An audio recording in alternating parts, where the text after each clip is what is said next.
I'm calling this session of the Boardroom Revision to order and acknowledge that we are in Treaty 1 territory, the home and traditional lands of the Ojibwe, Cree, and Dakota peoples, and the national homeland of the Red River Métis.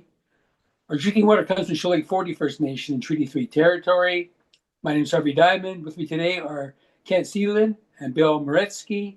The City of Winnipeg Assessment Department is represented by Clayton Diachin, and our administrator is Sally Caulfield.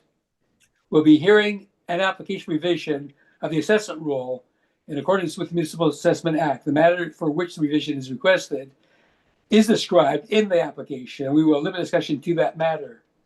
The statements that are made at this hearing are sworn testimony, and everyone speaking to the matters must be sworn in. Be advised, the comparison of assessments of properties is not considered as evidence of market value by the Board of Administration, the Board of Revision. The Board of Revision is appointed annually by Council and is independent of it and the City Administration. We make our decision based on the evidence provided at this hearing and will issue a written order that will be mailed to the parties as soon as possible. Please note that our decision with respect to the application may be appealed to the Manitoba Municipal Board if the matter pertains to assessed value or to classification, or to the Court of King's Bench if the matter pertains to an application for exemption from taxation. And should you wish to appeal, information I'll do so will be included with our order. With respect to the hearing process, I will confirm the points of appeal with your property to be addressed with each applicant, with the applicant following his swearing in. We will then have the assessor's testimony followed by any questions the applicant may have, and then the applicant's testimony followed by any questions.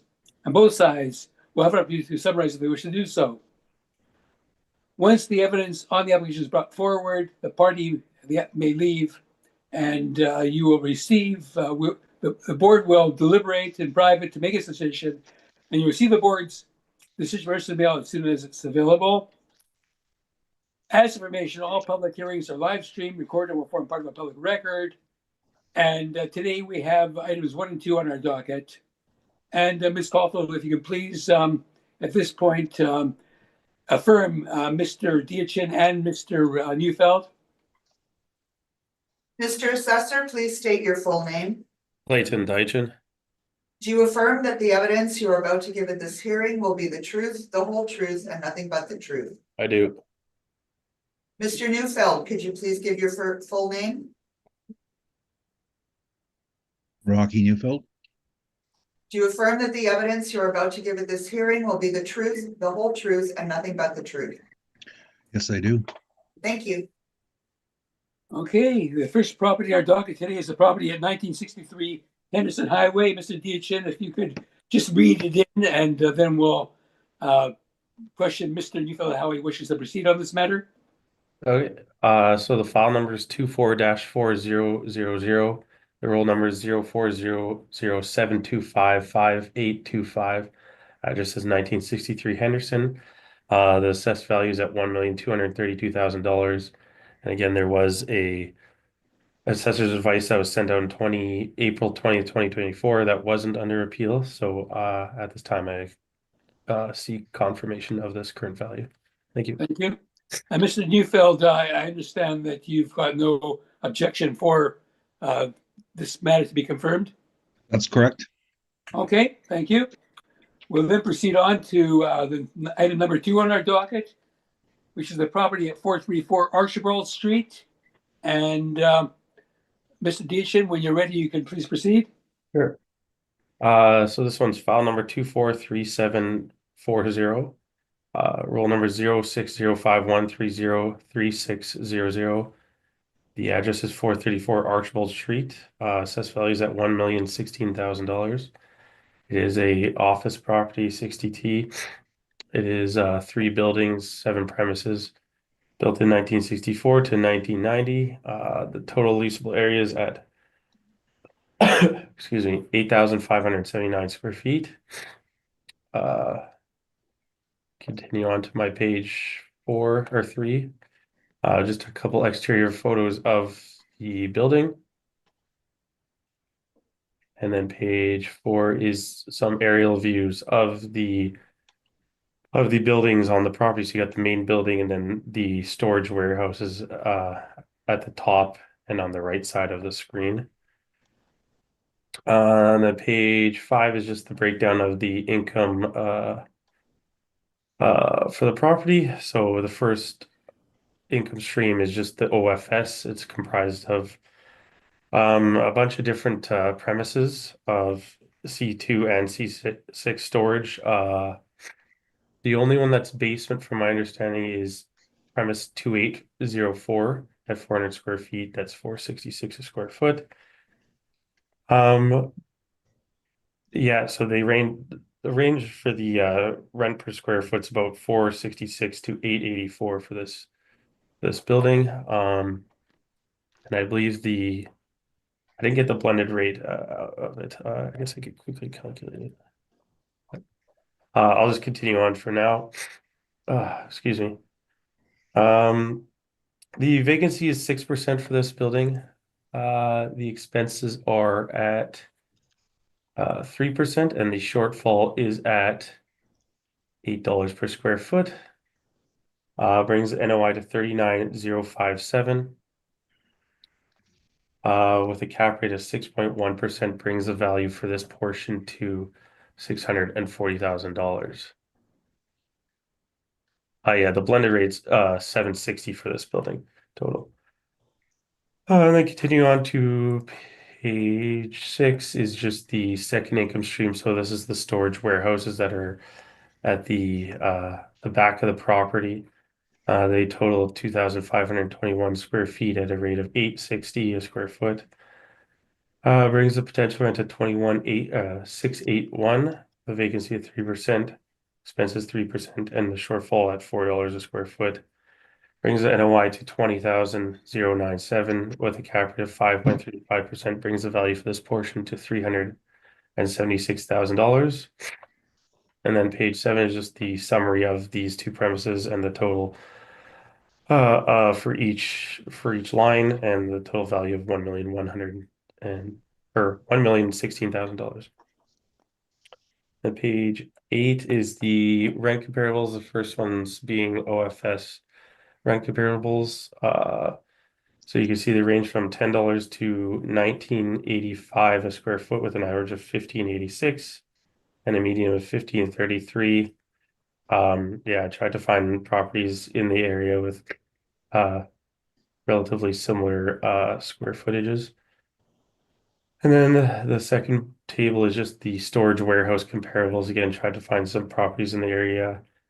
And you can see the minimum or the range is 1044 to 1350 a square foot, with an average of $12.01 a square foot and a median of $12 a square foot. Continuing on to page 9 is just the cap rate table. Again, this is just the table to show our different property types that we have throughout the city and how they stack up to the Collier, CBRE, and Cushman and Wakefield. Page 10 is the Municipal Assessment Act excerpts. And then page 11 here and forward is the income and expense mailers. You could see on page 12 and 13 the rent roll. You can see that they are getting 1172 for 1536 square feet and 1050 a square foot for 400 square feet. But these are gross rents, unfortunately. The mailers were kind of all over the place for the past few years. The repairs and maintenance fluctuated greatly. They would go from 0 to 20 something thousand, so it was hard to properly net out these rents. But those are the gross rents in place there. And as we Evans, thank you. Thank you. Any questions, Mr. Neufeld? Yes, I do. Excuse me. A page, well, we'll start with the basics here. Pages 5 and 6 and 7, were these all done by the model? That's correct. Okay. And I'm trying to figure out what you have for plan area of the main building. You've got a total here, a plan area, and this was all the structures you're considered in here. Do you know what it is for just the main one? I believe it's just the page 5, so the 6,058 square feet. Well, that's the rentable area, right? Right. That's Right. Lakeshore area, Yeah, so I mean, you have a basement of 3950. And would that be you think, I mean, I'm not, there's nothing tricky here. I'm just trying to make sure we're on the same page. yeah. Mhm. Is that something that would probably be the plan area for the main building as well? Honestly, I'm not too sure. Like I said, I know just the one Okay, premise is the basement area that we have right now. right. Now, on that issue that you brought up on your page 5, Mhm. you've got 4 entries as storage mezzanine Mhm. and 2 as standard finish. So I'm there is no mezzanine in this property, right? I'm not too sure. I haven't inspected this property. Okay, well, again, I don't want to lead you, put words in your mouth, but would you think it's Mhm. safe to assume those are all basement rents? No, because when I looked down, they weren't in the basement floor, basement level. The only one that was 2804 premise. Okay. Okay, I'm going to suggest that that's probably error interpretation, but that's fine.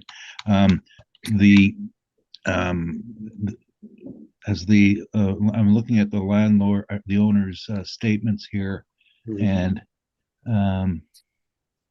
oh, I see what you're saying, because they put floor 1 and then floor 0. Right. Okay, That's what lines up with us. Yeah. okay. Well, that makes sense. Um, okay, so that's that building. So it's safe. We've got some upper floor space and some basement space. Mhm. And then the next structure is the storage mezzanine listed. They say it's a warehouse. Just from the pictures, make sure we're talking about the same building. And that's, I don't know which picture you want to refer to as best on it. Maybe page 4 seems to have some good pictures. Okay. Yeah. So is that 434 is labeled the office portion, and would that be the structure, I guess, to the northeast of it?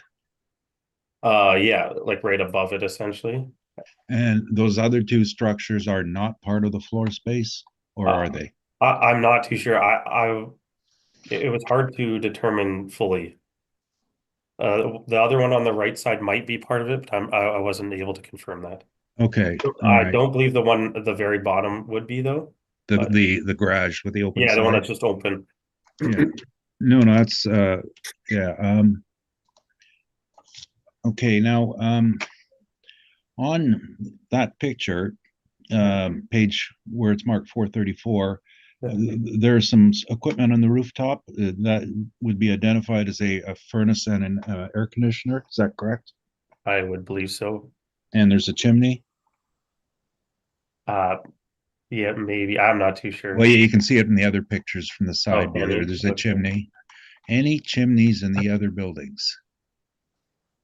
Um, it's hard to tell, but it doesn't look like it from these pictures. But it's hard Okay. to say. And you obviously haven't been in the building, so No. no. Um, did you have a chance to review any other assessor's notes on this? I wasn't able to find anything more about these, to be honest. Okay, well, that's fair. So you're not aware that they are all unheated, I would not be aware of that, no. and just from the pictures alone, on page um, any of the pages, do you see electrical connections going to any of those sites? Not that I could tell, but I'm not sure. Okay. Um,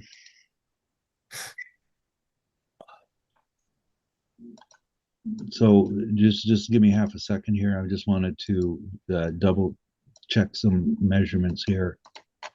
Yeah, so the way, and I don't know if this is right or wrong, but I'm thinking what you said earlier was probably correct in that that one building on the northeast appears to be about 1,800 feet, and the other portion, one that's closed off, is approximately 900 square feet. So what you said is it could be the 2,500 feet could be the combination of those two structures. And I'm not going anywhere with this and the size. I just want to make sure we're talking about the right thing. Yeah, yeah, I believe that's correct. Yeah. Okay, okay, and so they've been put in a separate revenue stream on page 6. Yeah. Now, so in regard to your comparables, do you have any rents of basements? Any rents of basements? I don't believe so. I don't believe so. The only two that are different are second floor ones. That's comp 1 and 2, Okay, but no basements. and on your warehouse rents, are all of these sites heated? I'm not too sure, to be honest. Okay. Um, did you review the occupancy permits? For this property, or Yeah, were there any changes in occupancy permit or building permits taken out? not that I saw. No. Do you have an age on these other two buildings? An age on these other two buildings? Yeah, like the ones you've categorized Uh, as storage warehouse. I I don't. I don't. Okay, your first page indicates a Yeah. range of 64 to 90. Um, Yeah. and um, okay, and I'm just looking at Google, and of course the buildings uh, uh, did not exist until I believe 2018 or so. So you don't have that information then? No, I don't. Okay, okay. Um, the capitalization rate. So this is you have two revenue streams, and so then everything on page 5 is then OFS standards. Sorry, can you repeat the Well, question? like you have an OFS rating, and I was just looking at the guide to income producing properties. These are OFS suburban rates. Is that correct? 6% vacancy. Yes, I believe so. Yeah, And then the model generate a cap rate of 6.1. that's correct. Okay. And why would the cap rate be lower for the warehouse portions? Again, like you said, it might be because they're newer buildings. I'm not too sure about that. Okay. And but now these two rates, I'm now looking at your table, page 9, and both OFS and industrial tend to be much lower than market participants. Do you have any reason why? Do you comment on that by any chance? Yeah, I'm not too sure. Okay. Well, that's fine. We're going to be quick here. Yeah. And I think the rest now, the owner stated on his page 11, 6848 square feet. But of course, this is owner occupied. You didn't give any weight to that statement. Sorry, can you repeat the question? On page 11, Yeah. the owner stated leasable area 6848. Okay. That's different from what we both have. You put any weight on that? No, because when I went to the rent roll and I added up these square footages, it totaled what we have. So I'm not sure.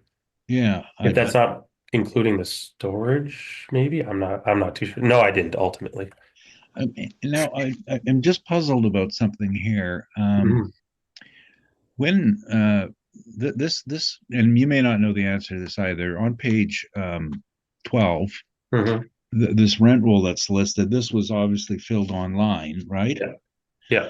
Are any of these spaces pre-filled? That I don't know. Well, because I'm looking at lease end, they all have January 1st, 0001. Yeah, that I think they're month to, like on the last page, they indicate month to month for a number of these, so maybe that's why they don't have an end date. But then they do show yeah. So Um, no, I was just wondering if some of this were pre-filled when they go to it from maybe what your model has on. If you don't know the answer to it, that's fine. I'm not too sure. Okay. Um, and one totally unrelated question. You called me about 1963 Henderson, right? That's correct. Yeah. Okay. Thank you very much for the call. Yeah, That's no all my problem. questions.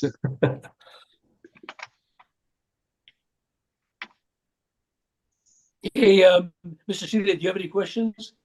Yes, I do. So I see that the rent here for the storage warehouse on page 6 is $8.60 a square foot. This is all model driven. That's correct. Yes. Yeah, I noticed that it's as high or higher than the storage for the office. Is there a reason that model would have driven the rent high for a storage location?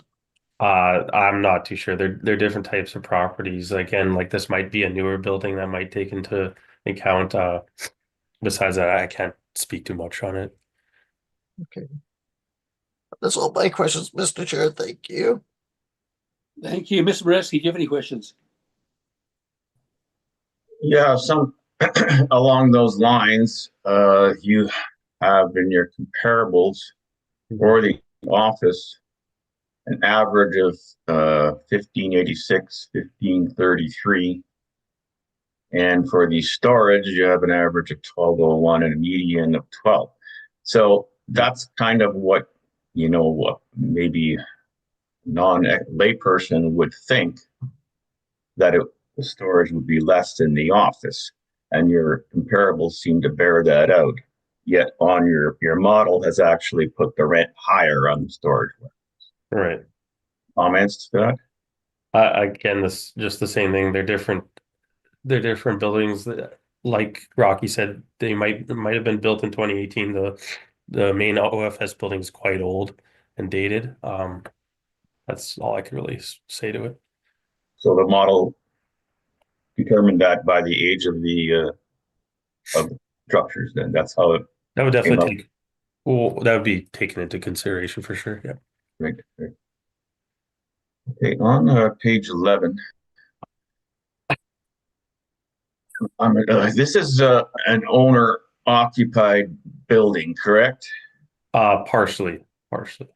So those storage is being rented out, or how is this working? I don't believe so. Looking on page 12, you can see there's a couple owner occupied suites, and then there's a couple that were checked off as not owner occupied, and then looks like the storage warehouse it isn't occupied at this time. The one on the bottom. Okay, so what is this 2A and 7? Is that an actual rent? This is on page 12. What are those? Are those areas that are rented out as well? Those appear to be not rented out right now. Okay. Now, if I look at those figures, 1536 for the Park and Buzz, and then another 400 for Knights of Columbus, so that comes up to about $2,000 a month. So that's about 24,000 in gross in net in income. Yet on page 11, they have 66,280. What would account for that discrepancy? Yeah, I'm not too sure. I didn't. Sometimes it's difficult to fully understand what the owners saying when they fill these out. We just got to do our best to interpret them, but I can't speak to why that would be. Is there certain rules they're supposed to follow when they fill these out? How do you govern that? Just out of curiosity. I mean, we just tell them to fill them out as best as possible, and again, yeah, we just got to interpret them as best as we can.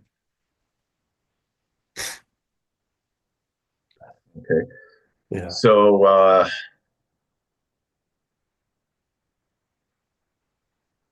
yeah, and the net operating income is only 1,055. Yeah, again, I mentioned I should have included the older mailers, but the R&M fluctuates from, well, zero from the past 2 years to 23 grand this year. Yeah, like I said, I should have included those to show that, but to me, that seems like there might have been some capital repair done in this year. Okay. Okay, I have no further questions. Thank you. Thank you. So I'm looking at your comparables for both the office and for the warehouse, and if your comparables are comparable, they Mhm. show much higher rents than the model chose for these properties. Do you know why the model would be? Is it that your comparables are not good comparables, or is it the model under estimated? I feel like this one's just a very unique property with all the various premises. Again, I believe it's a quite, I wish I had interior pictures, but I believe it's a quite a old and dated building. I don't think there's been much done to it. So yeah, besides that, like I would say that we're probably just a bit low on our rents, but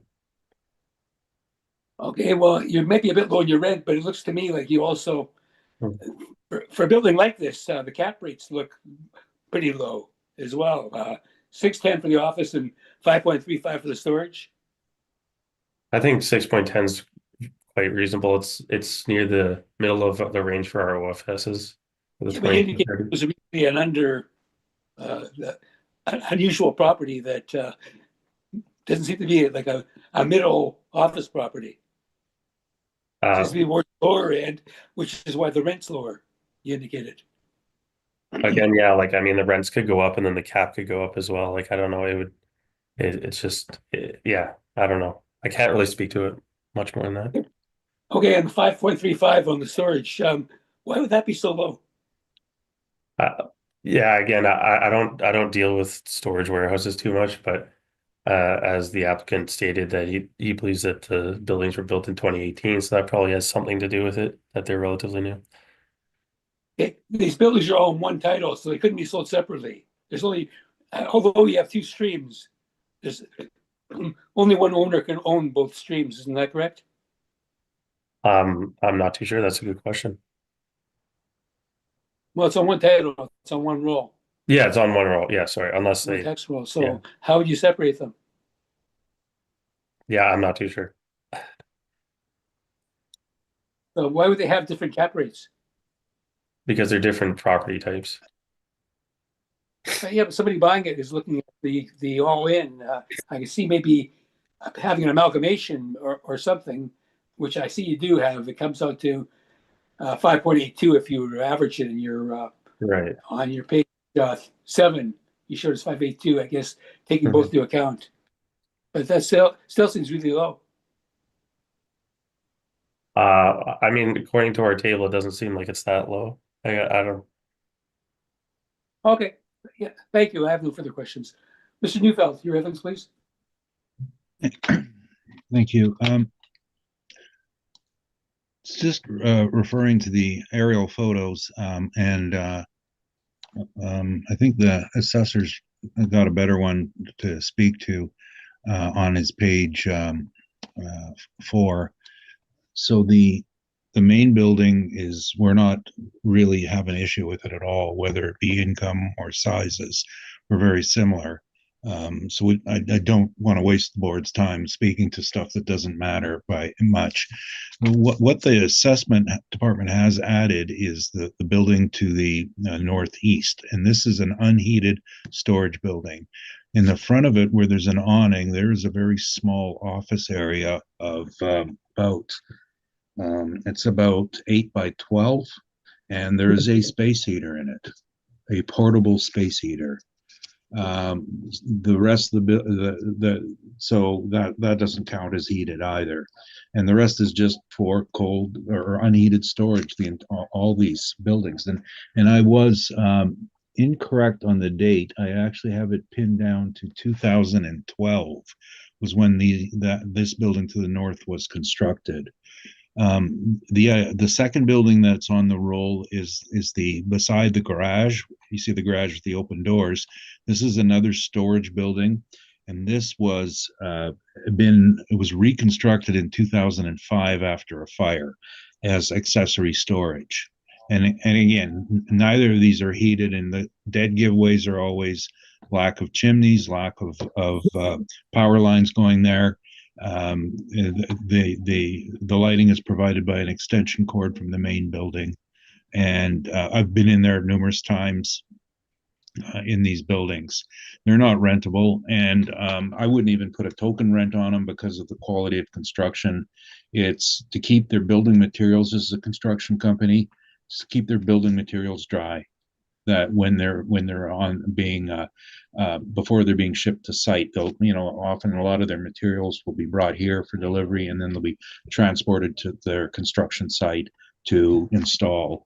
There is no value to this, and oftentimes we've seen the assessor come along and say, well, you got a couple of sheds, we'll put a nominal cost on them of $20,000. And we wouldn't never object to something like that, because it's inconsequential really to the value. But you can't call it investment quality, you can't call it rentable. It's an accessory use for it. It's like calling your house. You have a house and you got a garage, well, the assessor doesn't come along and assess your garage as the total building area. It can be an addition at a nominal rate, but it is never rentable space. It's never part of the main building. And that's our big issue with one of our big issues with it. Just like to point out that the other small error on, not error so much, just to clarify, on the assessor's page 5, all of the spaces listed as storage mezzanine are basement space.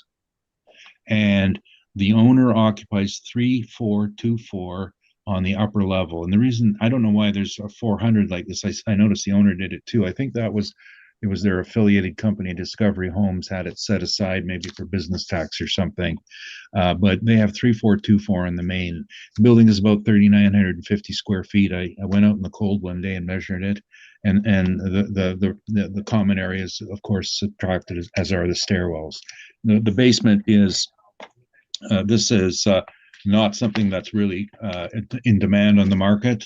So the Knights of Columbus have had their 400 square feet for, well, not since Columbus came over, but very close to that date, since the building was built. And Park Buzz is a newer tenant. Now, that newer tenant, I again, just, we're not debating the number, but it's actually close to about $2 now in the current roll, but we did put 4 on it in case there's questions about it.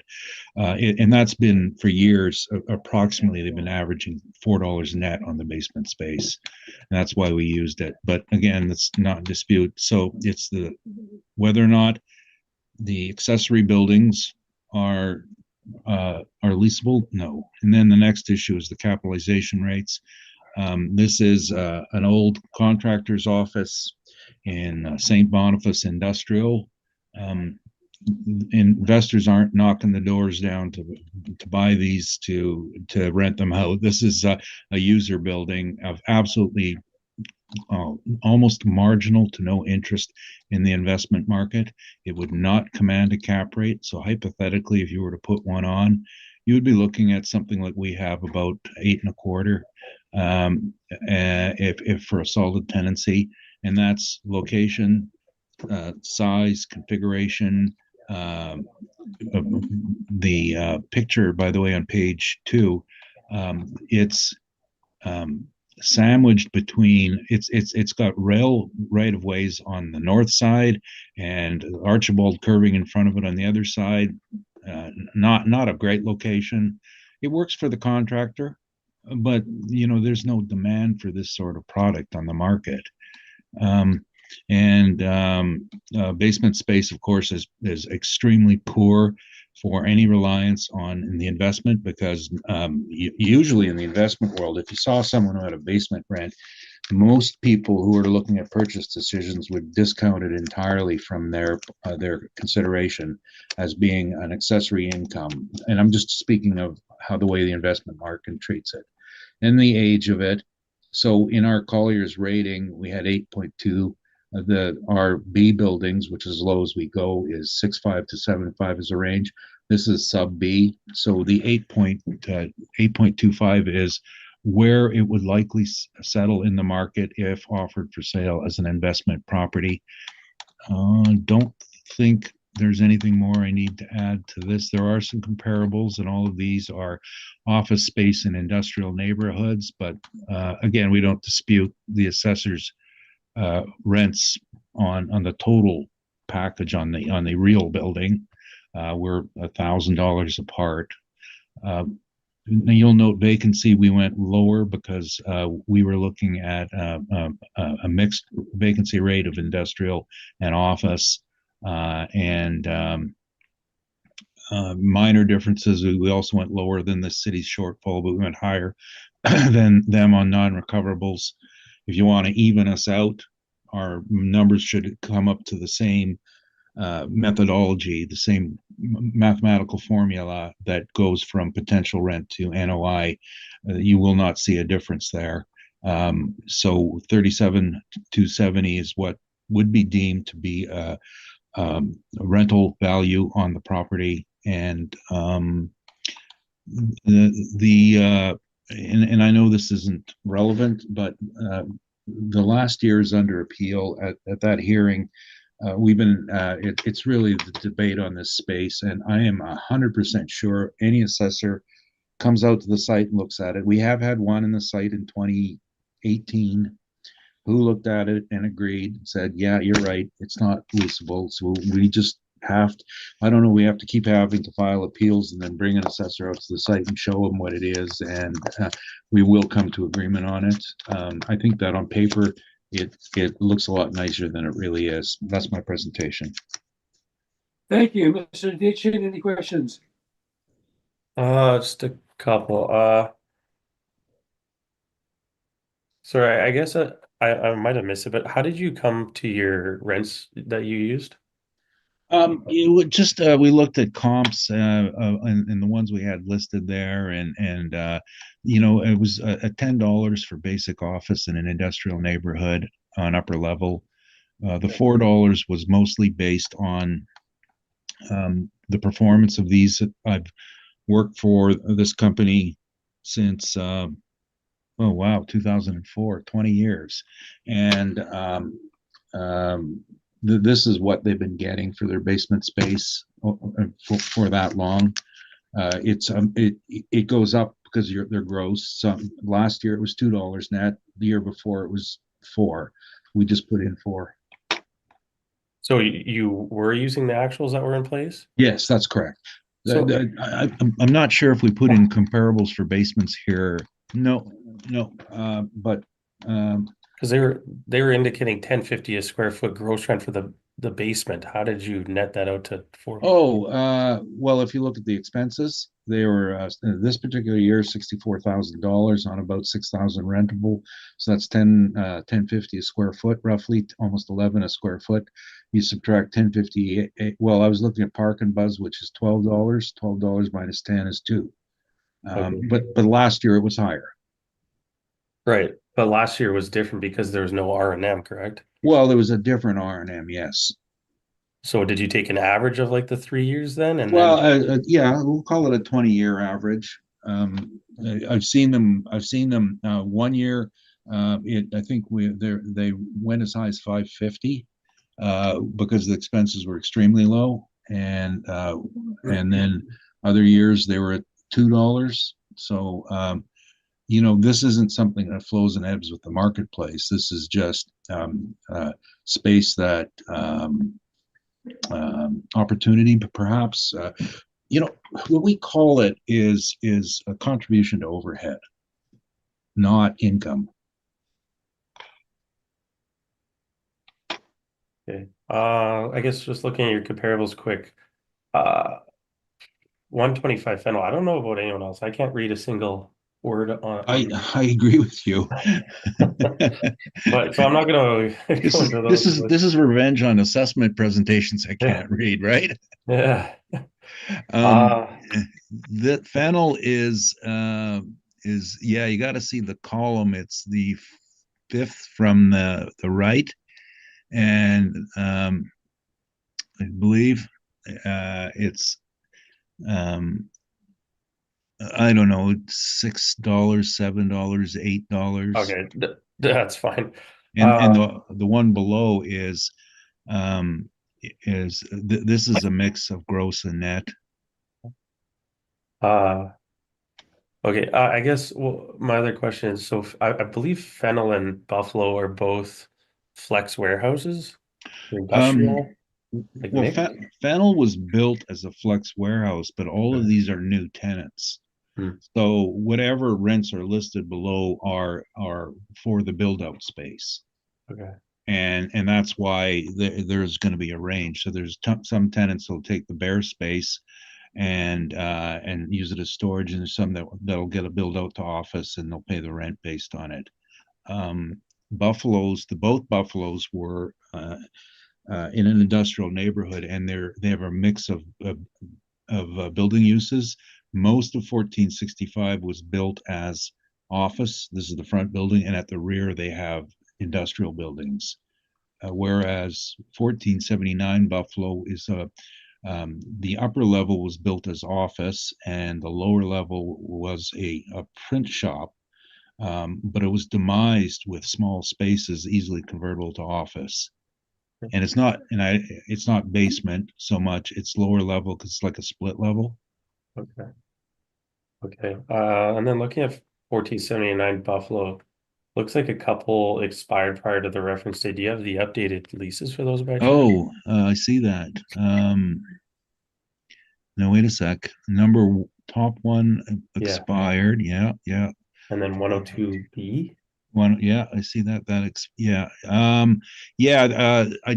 think that they are remaining the same, Okay. or similar, because both are, well, they're both the same, Hirschman. Yeah. And then the ones that don't have the end dates, are those month to month by chance, or are they? Um, yes, first one is, and I believe the second one is, yes. Sure. And I guess all three of these comps, they're not very close to the subject property, but about 20-minute drives from the subject. Yeah, they're in Fort Garry, and generally you'll see better rents in Fort Garry due to the location than you would in St. Boniface, unless, of course, you've got a shop and you need to be there in St. Boniface. Okay.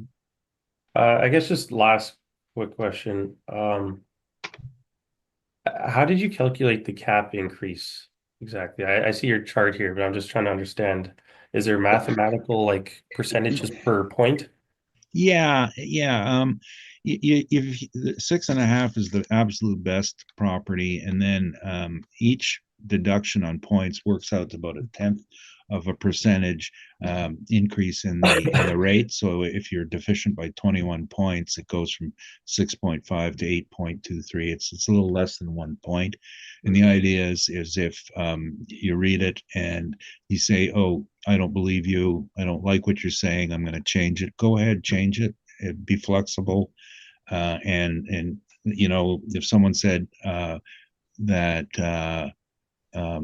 that railway crossings have no detrimental value, then you change it to 5, and the cap rate drops to 8.05. But that's just to be transparent on this. But the other part of it was referring to page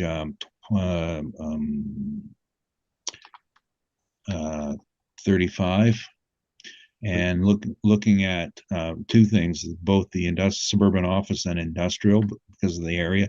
They're both showing the same range in the Bs from 6.5 to 7.5. And as an office, it's no class B, right? It's miscellaneous, so it's going to be higher than 7.5. And that's the qualitative analysis. The other one is a quantitative analysis. Okay. I'm just trying to understand, I guess, because looking at our table for Colliers Q1, we got 6 to 7% for suburban B op properties. Oh, well, I didn't want to belabor this forever, but we have a note on that on page 39. So that Q1 was there was an internal error. the people doing it, I don't know, slept in that day or on holidays, and they never submitted their report. And so it looks like it was a repeat from a previous year without change. And I spotted it several months ago, and we caught it. And so the president issued this correction notice for everybody. And for my troubles of finding this error, they passed on doing the cap rate to me and my people here. So a motto of the story is never complain about something. You're just going to get more work for yourself. Okay, thanks. That's all. Thank you. Mr. Brzezinski, any questions? Yes, as you said, the pictures in the assessor's presentation are a little clear, those overhead pictures. So if you can refer to that. So the Yes. storage area in the northeast, you said it had a space heater. I don't know, that building looks to be at least 2,500 square feet just by looking at it, but whatever. Pretty significant structure. I don't know what's low down between that and the next building. I can't really tell. Can you shed any light on that kind of low roof building, or what is that? Okay. First of all, the space heater, of course, is not qualified as being getting an occupancy permit for office space. It changes nothing. It's still storage space. It's they walled off an area, threw in some insulation, have a space heater. It's temporary, and so it's still low quality. And like I said, that's about 100 square feet where the awning is. The rest is it's wood framed, and it's single wall steel. The other space area where it looks like there's tires in front, is that what you mean? Yeah, the one with the tires in front. Yeah. It's a loading dock, a raised dock. Okay. So what did you say, what you thought the area was of the warehouse building with the peaked roof? What did you think it was? Okay, well, I'm just looking at it here. I've got about 1,600 feet.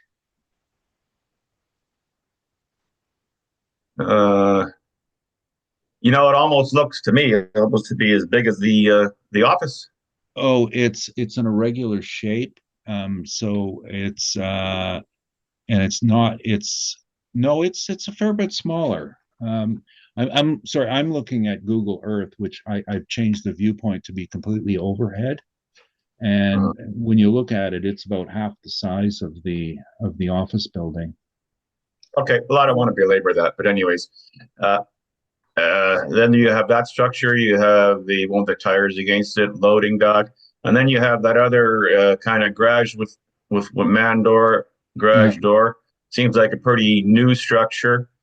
That's the one that they had a fire in 2005 and they replaced it. Right. But we don't know what it's used for. We don't know. Yeah, I got a ton of pictures. I don't prepare these briefs, and we should have sent them with this. But it's storage again. There's parts, like I'm just trying to remember, some drywall, some insulation, parts that can't stay out in the wet, good quality lumber, doors, that sort of thing. And also ones that you're afraid might get stolen. I think there's some ducting, some sheet metal ducting. Yes, I'm trying to. I have pictures I can refer to. Depends how long you want to stay here. I could describe it. No, not necessary. Yeah, I'm just kind of getting to to my question here soon. Just bear with me. So you got that structure, and then you got that one without the doors on it. Yeah. So you got a fair amount of storage space in this property, and then you got the rest of the yard that we can't see as well. You on your presentation have on I guess it's the first page, right? That's your summary page.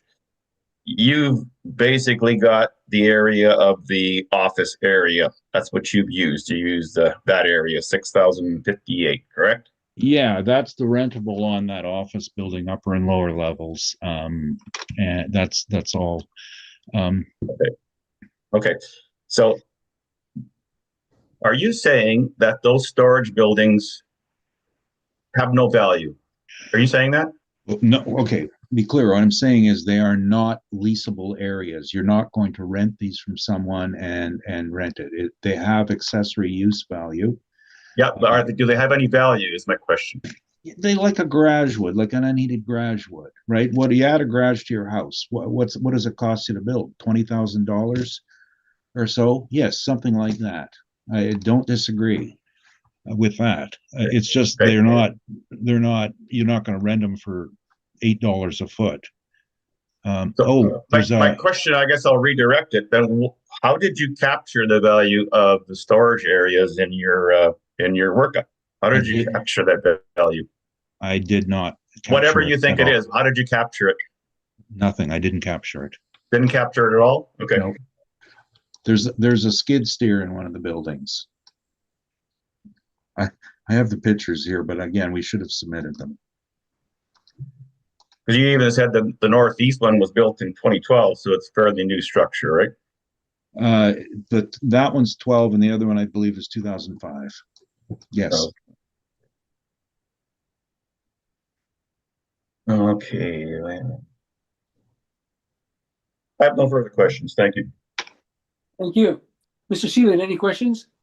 So just to confirm, you've just looked at the 6,058 square feet, which is the office building.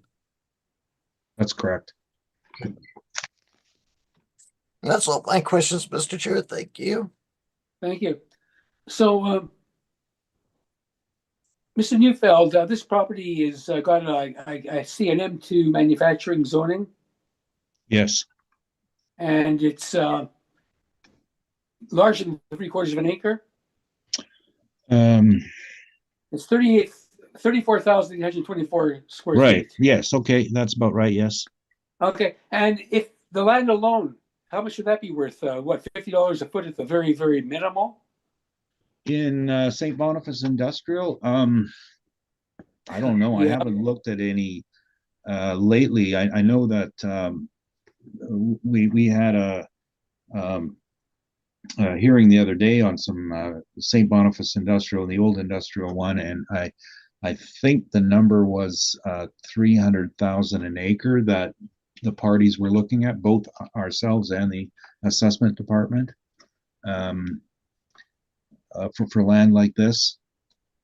I've seen land like this selling for $100 an acre, for $75 an acre, and for $50 an acre.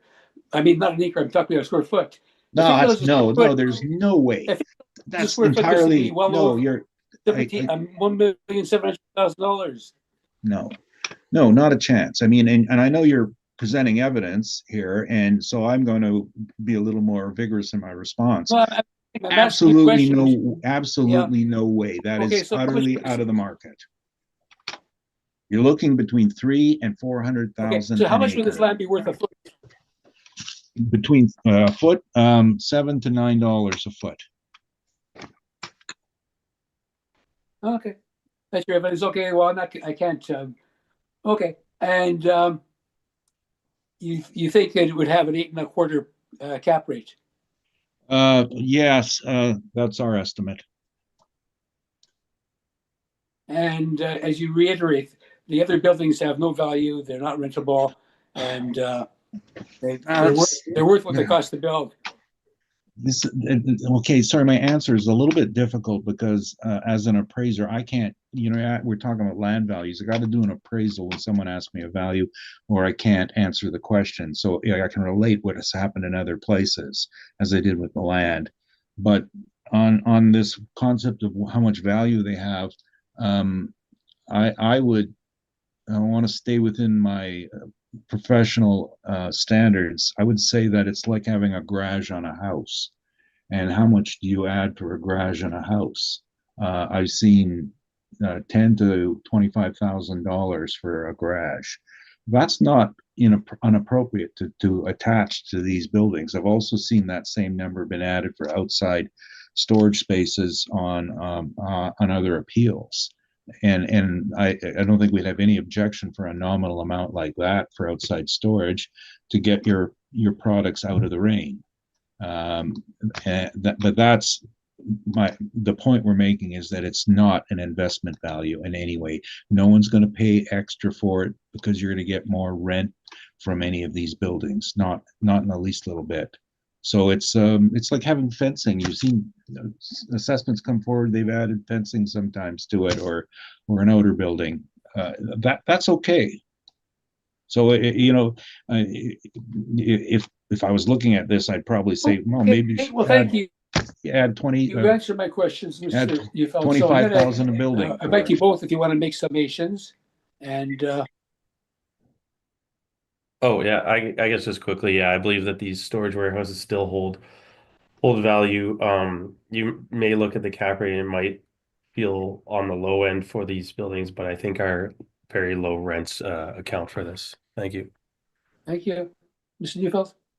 Again, there's an issue to consider here is whether or not a building has value. Is first of all, is there an occupancy permit for these? And I just checked. There's an occupancy permit for the main building. The other buildings don't need it because they're accessory, and they're not occupancy permit for human habitation. People can't be in there. And therefore you don't have heat, you don't have cooling, you don't have running water. That's why you don't get an occupancy permit for habitation. The model has generated a value as if it were. That is false. If there was a value, it would be some minor amount for accessory storage. As I was trying to say, from other properties I've seen, they add on $20,000 a building. That's not objectionable. That would be equitable. We did not add that on, but I think that wouldn't be inappropriate if the board were to do so. Other than that, the rest of the building, we did not disagree on revenue. We did not really disagree on the manner in which we reached our NOI on the main building. We have a disagreement on cap rate and the outside buildings, and the cap rate. I mean, you can take a look through the evidence that we provide. A picture of a first-class office. This is not. And on top of it, interest rates. We provided that in our evidence. Interest rates went from 0.5% to 4.75% as of the reference date. The interest rate is the prime ingredient of a cap rate. So you can't have a low cap rate and on any investment property, what we provided was with the guidance and assistance of people who buy and sell buildings on a professional basis and have experience doing it. And thank you very much for your time today. And thank you for yours. I'm glad you made it here, Mr. Neufeld. Well, yeah. Thanks. Yeah. And thank you, Mr. Deitchen. And Thank you, guys.